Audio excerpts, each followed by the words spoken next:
Loretta has a question. She says that you mentioned in order to build wealth, you should choose slow and steady investment. What type of investment would you recommend for the average working person? All right. So I'm a firm believer, and I have a thing in my book I call my investment ladder. And the investment ladder shows you as your investable capital grows, the types of things that you can invest in. I think I showed that to you, David, when We did. You did. in a meeting, right? And so what happens is with that investment ladder, it starts with zero. The first thing is get $1,000. Once you get $1,000, it has you, I wish I could show it on the screen, but it has you investing in securities like exchange traded funds, like index funds, like mutual funds, like individual stocks, super high quality stocks. I don't believe in risking or gambling, right? And so a lot of the people, a lot of our folks in our community felt that investing in the stock market was gambling, but it's really not. If you really look at what you're doing when you're investing in a stock, you're investing in a company that produces a product, produces revenue, pays salaries, that provides a good and services to people. So you're not gambling, you're investing in an actual real company. So I believe in those super quality companies. And I would say that 90 to 95 or even more percent of your money needs to go in super quality companies. Warren Buffett has a famous saying, and he says, rule number one, never lose any money. And he says, rule number two, refer to rule number one.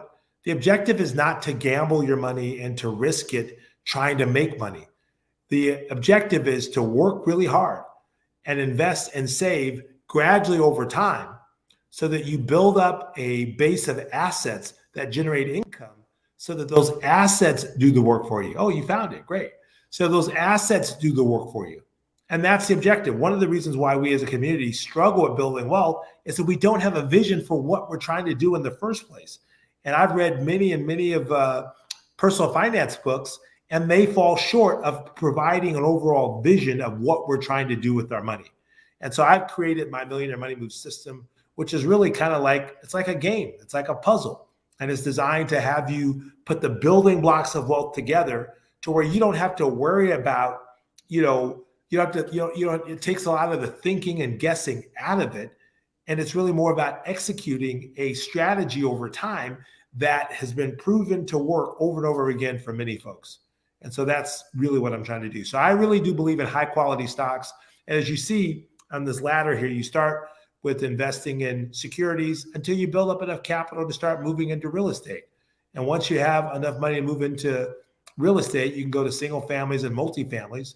And then eventually you can get into entrepreneurship once you build up your capital. And once you get into entrepreneurship, you can move to the next level, which is alternative investments. The objective is to get you to become a level 7 investor where you're fully diversified across all different asset classes. And that's when you have a foundation that is unshakable. And that is all in your outline in your book. Yes. In detail. With an explanation. With an explanation.